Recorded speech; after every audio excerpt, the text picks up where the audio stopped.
place of recreation. I mean a place of recreation, reproducing yourself and your personality. And through this intimate contact, it was possible to become a stronger individual even though you lived in a more collective environment. That world has been eroded and subverted steadily by the encroachment of the factory, of the office, of the supermarket into our own personal lives and finally into our own heads. We think in terms of buying and selling more and more. And I come across this repeatedly when somebody says to me, I don't buy that idea, and in which I respond, I'm not selling it. And I've used this line over and over again, because it is, to me, the typification of the way in which people deal with idea, deal with culture, deal with the most intimate relationships they have. They invest in a marriage. Who the hell ever invested in a marriage? In a business, perhaps, yes, but not in a marriage. So people, in a sense, are being hollowed out. It isn't only television that is doing it. Television, as it were, is filling an increasingly empty vessel. That's what's happening. And there, taking over the world of imagination, taking over that world, that dream world, that magnificent dream world that the child still has and which the rest of civilization repeatedly represses in the course of what we call maturation or becoming mature. Television has begun to fill that in with its synthetic plots, with its advertising, with its one-dimensional pictorial image of what reality is all about. This terrifying problem has made us ask the all-important question that most people do when they encounter an analyst today. Not why do I have a twitch, not why do I have a shudder, why is it that I have dreams that wake me up, why do I wake up screaming at night? Those were the questions that you went to in the 1930s if you had a psychological problem, and if you went to a therapist. Now they go around and they ask the question, who am I? Who am I? What am I? Why am I? And the key thing that is involved here is what they're asking is, what is their place in the world? Because there is no place in the world for people to be human again. There is no place in the world for people to be personal and to have a personality. And for that reason we go madly and insanely after all kinds of fashions today, to decorate what is a very deep sense of hollowness inside us. We cover ourselves up. We cover ourselves up with different hairdos. We cover ourselves up with different styles of clothing. We cover ourselves up with all kinds of accoutrements. We have to wear Thunderbirds to play Indian. Or we have to wear leather jackets to be tough, even though we may be accountants somewhere. Or we have to dress like prostitutes so we look interesting, even though we may be secretaries somewhere. All of this, we wear boots in the summertime. Who the hell ever wore boots in the summertime?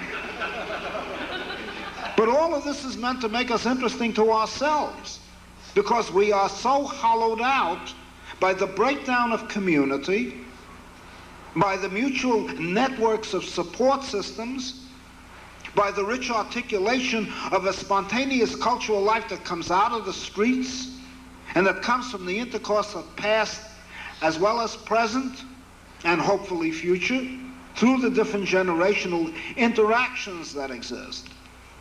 And we are faced with the real problem not only of whether or not we have power anymore over our lives, but who are we and why are we alive? And that becomes the great therapeutic problem in psychiatry today. This points to a very deep sense of disempowerment, as I said, that emerges from the large corporations, that emerges from the invasion, the enormous concentration of the state, and that emerges very significantly from the marketplace into every recess into which we could retreat 30, 40, 50 years ago, or even 20 years ago. The counterculture was an attempt in the 1960s to recreate again a community in which we could retreat. A network in which we could again develop a sense of identity, a sense of solidarity, a sense of community that has been eroded steadily, not only by television, but by the marketplace, by the buyer-seller relationship, by the reduction of everything to an object, to a thing, to an investment that you either buy, that you sell, feedback, input, output.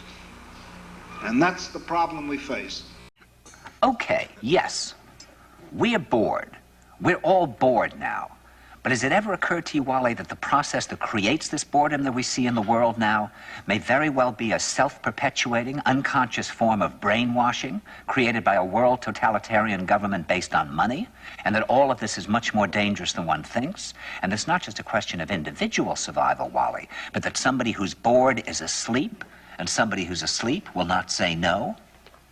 See, I keep meeting these people. I mean, just a few days ago, I met this man whom I greatly admire. He's a Swedish physicist, Gustav Bjornstrand, and he told me that he no longer watches television, he doesn't read newspapers, and he doesn't read magazines. He's completely cut them out of his life because he really does feel that we're living in some kind of Orwellian nightmare now, and that everything that you hear now contributes to turning you into a robot.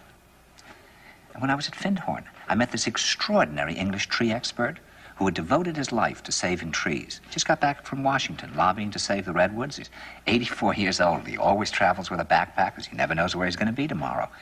And when I met him at Findhorn, he said to me, "Where are you from?" And I said, "New York." He said, "Ah, New York, yes, that's a very interesting place. Do you know a lot of New Yorkers who keep talking about the fact that they want to leave but never do?" And I said, "Oh, yes." And he said, "Why do you think they don't leave?" I gave him different banal theories. He said, "Oh, I don't think it's that way at all."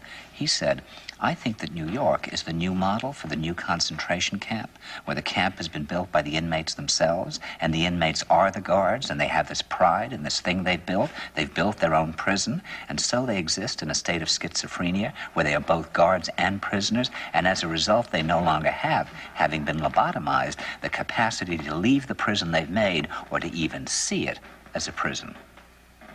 And then he went into his pocket and he took out a seed for a tree and he said, "This is a pine tree." He put it in my hand and he said, "Escape before it's too late." See, actually for 2 or 3 years now, Chiquita and I have had this very unpleasant feeling that we really should get out. And we really should feel like Jews in Germany in the late 30s. Get out of here. Of course, the problem is where to go, because it seems quite obvious that the whole world is going in the same direction. See, I think it's quite possible that the 1960s represented the last burst of the human being before he was extinguished, and that this is the beginning of the rest of the future now, and that from now on there'll simply be all these robots walking around, feeling nothing, thinking nothing, and there'll be nobody left almost to remind them that there once was a species called a human being, with feelings and thoughts, and that history and memory are right now being erased, and soon nobody will really remember that life existed on the planet.